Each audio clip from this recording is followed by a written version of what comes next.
Hello guys, welcome back to A to Z Dentistry, a channel which features easy explanation of various dental and medical related topics.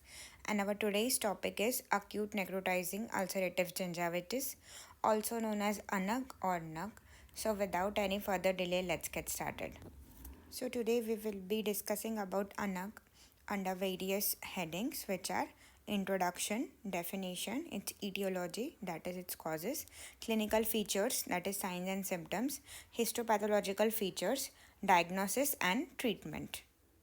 Moving on to the synonyms for ANUG, so we can remember it as TUSA, VPF whole square, that is V square, P square and F square.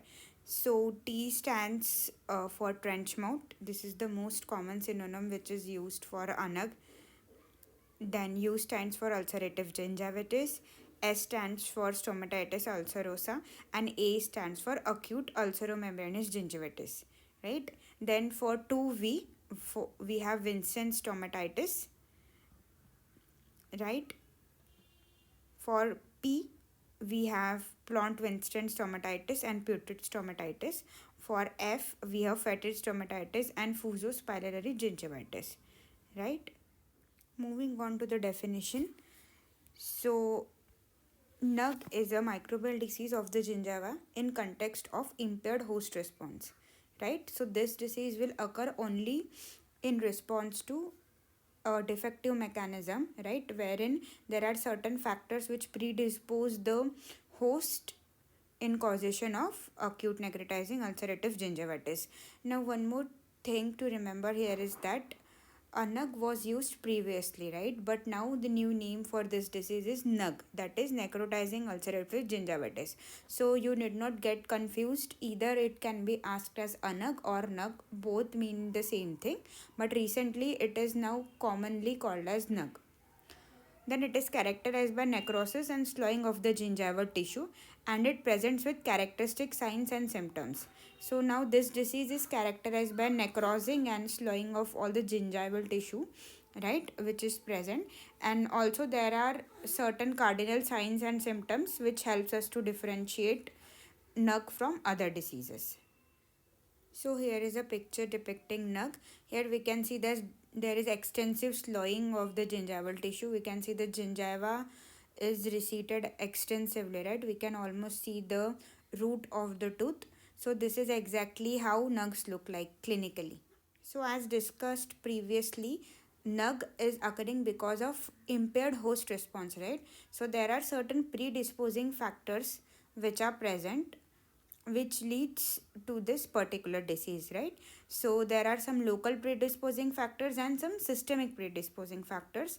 First we'll talk about local predisposing factors. So the number one is poor oral hygiene, then any pre-existing marginal gingivitis, faulty dental restoration which can result in accumulation of plaque and ultimately gingivitis. Then deep periodontal pockets, area of gingiva which is traumatized by opposite maloccluded teeth, smoking and emotional stress. So all these are local factors which predispose a host for ANUG. So there are certain systemic predisposing factors as well. The first one is nutritional deficiencies, particularly deficiency of vitamin C. We know that vitamin C deficiency has certain oral manifestations, right? So yes, deficiency of vitamin C is a very important cause for ANUG, right? Apart from it, vitamin B2 deficiency of vitamin B2 combined with vitamin C accentuates the severity of pathological changes which are induced by the fusospirochetal bacterial complex, right? So this fusospirochetal bacterial complex is actually the bacteria which are responsible for causation of this disease, and deficiencies, particularly vitamin C and B2, lead to this disease. Second is debilitating diseases, right? So chronic diseases like leukemia, aplastic anemia, syphilis, and other severe gastrointestinal disturbances might serve as a predisposing factor. Then presence of any marked malnutrition, right? So in underdeveloped countries, especially malnutrition is very common in children, so it acts as a systemic factor predisposing to ANUG. Apart from it, we have psychosomatic factors, right? The disease often occurs in association with any stress situation as well as with increase in adenocortical secretion, right? So obviously adrenals secrete cortisone, which is again a stressor hormone. So all this, apart from it, living in a stressful situation as discussed previously, particularly in underdeveloped countries, right? So there is a lot of stress, and this predisposes to development of ANUG. Moving on to the etiology or the cause, right? So there is a very important role of bacteria here. Mainly two bacteria are responsible, right? We call it the fusospirochetal complex, right? So it is caused by fusiform bacilli and spirochetes. These together cause ANUG. In addition to it, Bacteroides intermedius is also responsible for this disease. Moving on to the clinical features, first is age, right? So it is commonly seen in age group of 16 to 30 years, but it can also be seen in children as discussed previously from a low socio-economic group in underdeveloped countries. Coming to the oral symptoms, so the onset of the disease is sudden and there is marked pain and tenderness within the gingival tissues. The lesions are extremely sensitive to touch. So we have previously seen the picture, right? There was extensive slowing of the gingival tissue. So obviously the lesions are extremely tender and sensitive to touch, and the patient often complains of a constant radiating gnawing type of pain, right? And it is intensified by consumption of spicy food or hot food and on chewing, right? Then again there is a metallic foul taste in the mouth, and also the patient is conscious of an excessive amount of pasty saliva, right? So these features, let's revise it once again, right? First is the onset is sudden with a lot of pain and tenderness, right? The lesions are extremely sensitive to touch. There is a constant radiating gnawing pain which is intensified by consumption of spicy food, hot food. Then there is a metallic taste and excessive amount of pasty saliva. Then there is a spontaneous bleeding from the gingival tissues, and also there is a loss of taste and diminished pleasure from smoking. So light smoking was one of the local predisposing factor.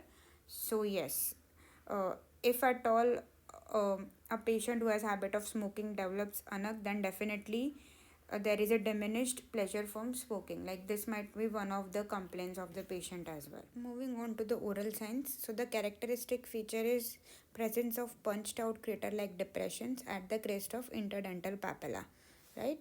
So here we can see at the crest of interdental papilla there is a punched out crater like depression which is present here, right?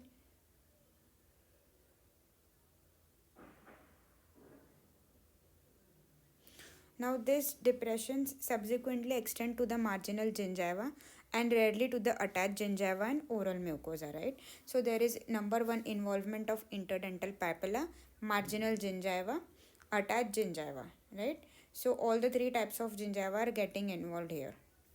Then the surface of gingival craters is covered by a grey pseudomembranous slaw that is demarcated from the remainder of gingival mucosa by pronounced linear erythema. So this is linear erythema we can see. So this separates the necrotic tissue from the healthy viable tissue. In some cases, the lesions are denuded of surface pseudomembrane, thereby exposing the gingival margin, which is red, shiny, and hemorrhagic. So, in many of the lesions, the pseudomembrane gets scraped off eventually, right? And thereby it exposes the gingival margin, right? Which appears red, shiny, and hemorrhagic because of the inflammation. The characteristic lesions may progressively destroy the gingiva and underlying periodontal tissue. So, this marked inflammation ultimately destroys the gingiva and the infection gets penetrated into the deeper tissues. That is, then there is damage of the periodontium as well. So there are some other features apart from the features which were discussed previously. The teeth seem slightly to be extruded and are extremely sensitive to pressure, right? So the teeth seem slightly extruded from the socket and they are extremely sensitive to pressure. The teeth are slightly movable and the patient is unable to eat properly. So, because of the mobility, the patient is unable to consume food properly. There is blunting of interdental papilla because the lesion starts within the interdental papilla itself, so the papilla appear blunt. Spontaneous gingival hemorrhage or pronounced bleeding after slightest of stimulation. Right, so these are again very remarkable signs. So because of the extensive amount of loss of gingival tissues, there might be spontaneous gingival hemorrhage. Then there is of course fetid odor and increased salivation. Then these features are rare in edentulous mouth, but isolated spherical lesions occasionally occur on the soft palate. So this is very important MCQ. So in edentulous patients, what is the characteristic feature? We can see isolated spherical lesions on the soft palate, right? Moving on to extraoral and systemic signs and symptoms. So the patients are usually ambulatory and have minimum number of systemic symptoms or manifestations. So in mild cases there is local lymphadenopathy and slight fever, that is slight elevation of temperature, and in severe cases there is high fever, increased pulse rate, tachycardia, leukocytosis, then there is loss of appetite and general lassitude. Moving on to the clinical course of NUG. So, the clinical course can vary from patient to patient depending upon the presence of local and systemic predisposing factors. But if left untreated, NUG may ultimately progress into necrotizing ulcerative periodontitis, where there is a marked destruction of the periodontium and ultimately there is gingival recession accompanied by increase in the severity of systemic complications. So initially it was only the gingiva, right, which was getting destroyed, but if proper treatment is not instilled in the patient, then it might lead to loss of periodontium as well. Moving on to the stages in progression of NUG. So Penberg has described 4 stages, and this is very important, right? So be a little attentive in this part. So according to Penberg, the lesion starts as erosion at the of the tip of interdental papilla. On second stage, the lesion involving all of the interdental papilla and the marginal gingiva. Third stage is the attached gingiva also gets involved, and in fourth there is exposure of the alveolar bone with complete loss of interdental papilla, marginal gingiva and attached gingiva, right? So very easy. We'll start from the interdental papilla, then there is papilla plus marginal gingiva, then papilla, marginal gingiva and attached gingiva, and then ultimately there is papilla, marginal gingiva, attached gingiva, alveolar bone, along with complete loss of papilla, marginal gingiva and attached gingiva, right? So very easy. We have to go from bottom to up, right? From papilla till the attached gingiva. So here are the pictures depicting the clinical course of NUG. So stage 1 is erosion of only the interdental papilla. So here as we can see, only the interdental papilla is involved. Stage 2, there is involvement of interdental papilla plus the marginal gingiva. I'm sorry the pictures are not very clear, but these are the only ones which I could find. Stage 3 is again there is interdental papilla, marginal gingiva and attached gingiva. So here we can see attached gingiva is also involved. And in stage 4 there is loss of interdental papilla, marginal gingiva, attached gingiva. Apart from it, there is exposure of the alveolar bone itself. So this is the classification given by Penberg. Moving on, there is another classification describing the stages in progression of NUG, which was given by Horning and Cohen, and this is the most followed classification, right? So according to Horning and Cohen, we can understand progression of NUG in 7 stages, right? So stage 1 is necrosis of the tip of interdental papilla. This is common. Then stage 2 is necrosis of the entire interdental papilla. Stage 3 is necrosis extending to the marginal gingiva. 4 is necrosis of attached gingiva. Stage 5 is necrosis involving buccal as well as the labial mucosa. This is additional point, right, which is not present in classification given by Penberg. Stage 6 is necrosis exposing the alveolar bone, and stage 7 is necrosis perforating the skin of the cheek, that is involvement of a entire cheek, and also a perforation or a hole might be seen in such patients, right? So these are 7 stages of this. The sequence is common, right? First it was interdental papilla, then marginal gingiva, attached gingiva, then additionally stage 5, here they have added the buccal and labial mucosa, and then again there is alveolar bone, right? So it is quite easy to remember. Then here the stage 1 is known as NUG, necrotizing ulcerative gingivitis, right? Which is involving only the interdental papilla, that is only the tip of interdental papilla. This is very important and a very frequently asked MCQ, right? Stage 1 is only the tip of interdental papilla, not the entire interdental papilla. The stage 2 may either be NUG, ulcerative gingivitis, or it could be necrotizing ulcerative periodontitis, because there is loss of attachment, right? The attachment loss has occurred already. Stage 3 and 4 would definitely correspond to NUP because the involvement of pedontium is there. Stages 5 and 6 correspond to necrotizing stomatitis, right? Because there is involvement of structures apart from gingiva, right? Now it is spreading to the other oral structures, buccal and labial mucosa and alveolar bone as well. Stage 7 would definitely be norma, right? Because there is necrosis which is perforating the cheek itself, right? So stage 7 would be norma. Moving on to the histopathological features. So the surface epithelium is completely destroyed and replaced by a meshwork of fibrin, necrotic epithelial cells, neutrophils, and various types of microorganisms. That is the fusospirochetal complex, right? So the surface epithelium is completely destroyed, and clinically we can see it as loss of attachment. Then there is of course loss of interdental papilla. This is the zone that appears clinically as the surface of pseudomembrane. Now all this, because of extensive tissue destruction, there is a complex which is formed, like which consists of fibrin, necrotic epithelial cells, neutrophils, and the microorganisms. All this together constitute the pseudomembrane, right? At the intermediate border of necrotic pseudomembrane, the epithelium is edematous, and the individual cell exhibit varying degrees of hydropic degeneration. So there is extensive edema, and because of that there is hydropic degeneration. Also there is infiltration of neutrophils at the intercellular spaces, right? So these neutrophils come in response to the bacteria, and as we have studied, this is occurring because of defective host response, right?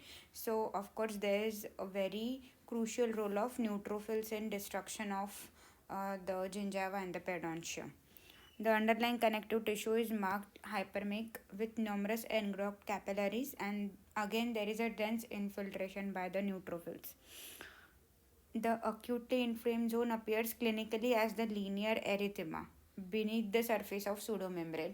We have discussed previously that once there is slowing of this pseudomembrane, or with or when the pseudomembrane gets scraped off, there is an area of linear erythema, right? This is occurring because histologically there are number of engrossed capillaries and dense infiltration by neutrophils. Because of that, clinically we can see the linear erythema. Then there are numerous plasma cells which might be present at the periphery of this infiltrate.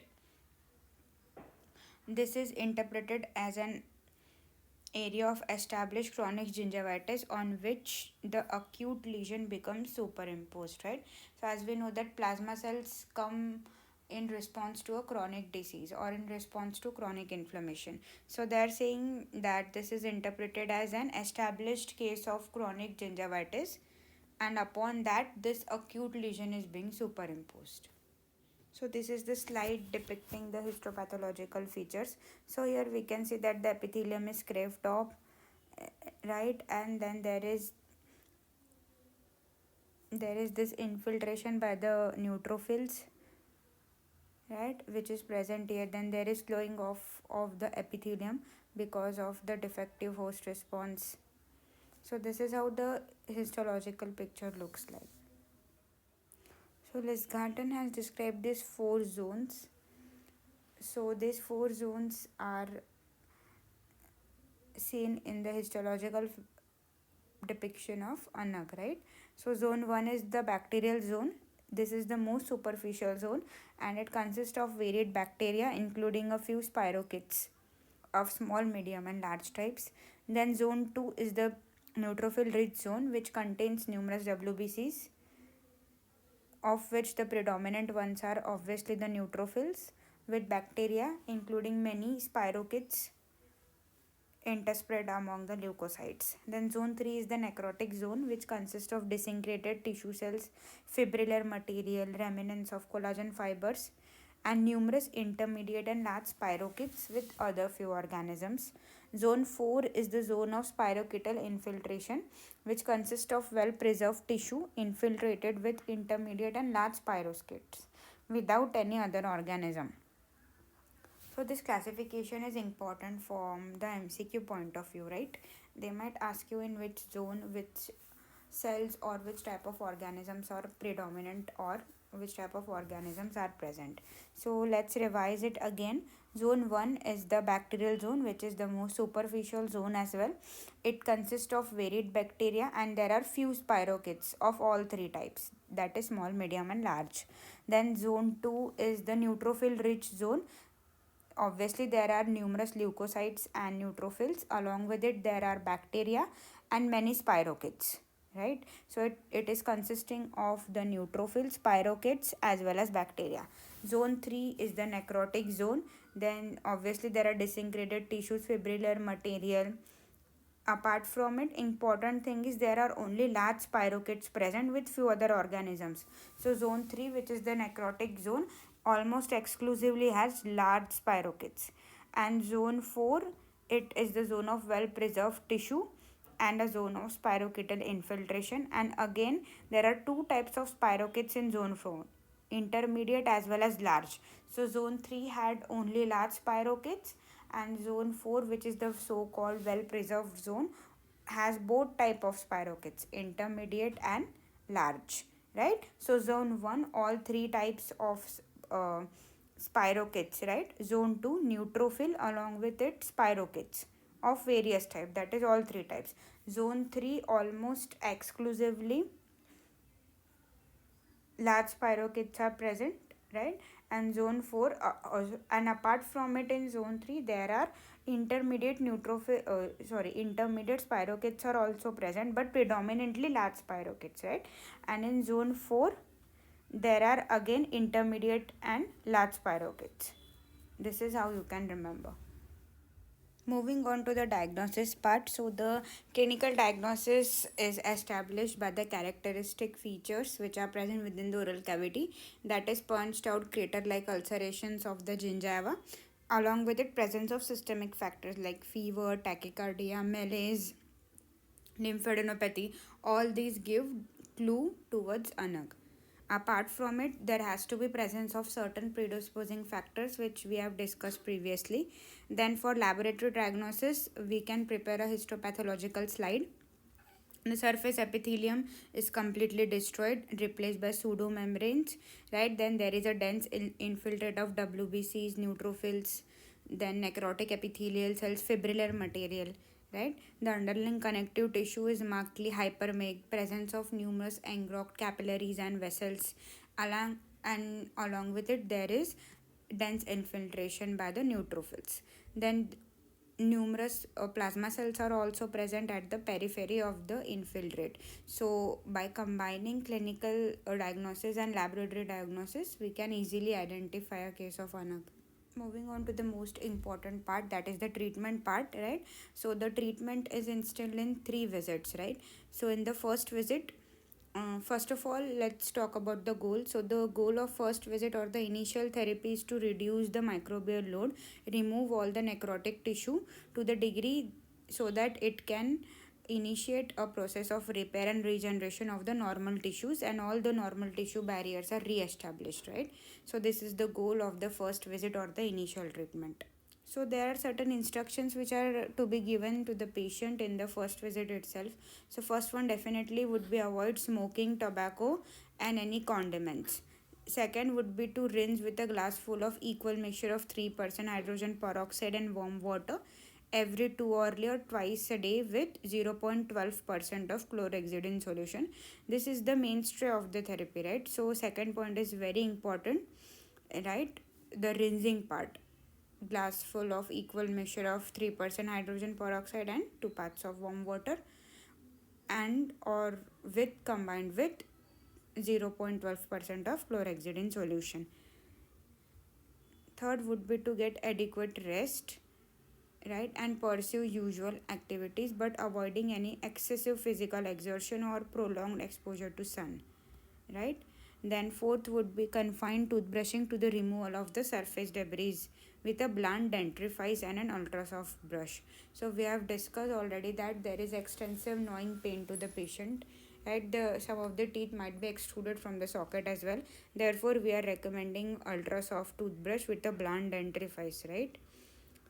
Then there is no need of any overzealous brushing, right, and the use of dental floss or interdental cleaning aids would be painful at this stage, so these are best avoided. Then chlorhexidine mouth rinses are obviously very helpful in plaque control, so chlorhexidine mouthwash is very important and this has to be given to the patient. So an analgesic such as an NSAID can be given in case the patient complains of excessive amounts of pain. Then the patients which have systemic manifestations such as high fever, malaise, general debility, etc., have to be put on proper antibiotic treatment and bed rest is necessary in such cases. Also, there has to be extensive amount of fluid consumption, and NSAIDs or analgesics obviously we are giving for the sake of pain relief. So these are 6 instructions which are to be given to the patient. Of this, the number 2 instruction is very important, right? So this is the mainstay of the treatment as I have discussed previously. Moving on to the second visit and the third visit. So in the second visit, this is usually done 1 to 2 days after the initial visit, and the patient is evaluated for amelioration of the signs and symptoms which were present during the first visit, right? Then scaling is performed if at all it is necessary, and in the areas where the sensitivity permits, right, because we have discussed that the areas of gingiva where there is extensive slowing of the tissues, they are extremely tender to touch and there is a constant gnawing type of pain which is present, right. So scaling is performed only if it is absolutely necessary. Then shrinkage of the gingiva may expose previously covered calculus. This has to be removed very gently, and the instructions to the patient are same as given previously, right. So again the patient is advised to continue the mouthwash, that is chlorhexidine. Apart from it, NSAIDs may be continued, antibiotics may be continued depending upon the systemic symptoms of the patient, and of course the rinses with hydrogen peroxide have to be continued. In the third visit, first of all, this is 5 days after the second visit, right, and the patient is again evaluated for resolution of signs and symptoms, and a comprehensive plan for management of patient's periodontal conditions is formulated, right. So the patient is instructed in plaque control procedures which are very essential for success of the treatment and for maintenance of the periodontal health. The patient is further counseled on nutrition, as we have discussed previously that there is deficiency of vitamin C and vitamin B2 which acts as a predisposing factor. So definitely nutrition counseling has to be done, and particularly intake of food rich in vitamin C and B2 has to be advised to the patient. Apart from it, smoking cessation and other conditions or habits associated with potential recurrence have to be monitored, and smoking has to be completely stopped in such patients. Hydrogen peroxide rinses are to be discontinued, but chlorhexidine rinses can be maintained for 2 or 3 weeks, right. So in third visit we have to discontinue with hydrogen peroxide rinses, but chlorhexidine mouthwashes have to be continued for 2 or 3 weeks depending upon the condition of patients, and scaling and root planing are repeated if at all required. So guys, that was all about NUG. I hope you understood the topic very well. I have tried to make the video as descriptive and as detailed as possible. Kindly consider subscribing to my channel if you like the video, and hit the like button if you like the content of the video. Till then, this is Dr. Snail signing off. Bye bye. Take care.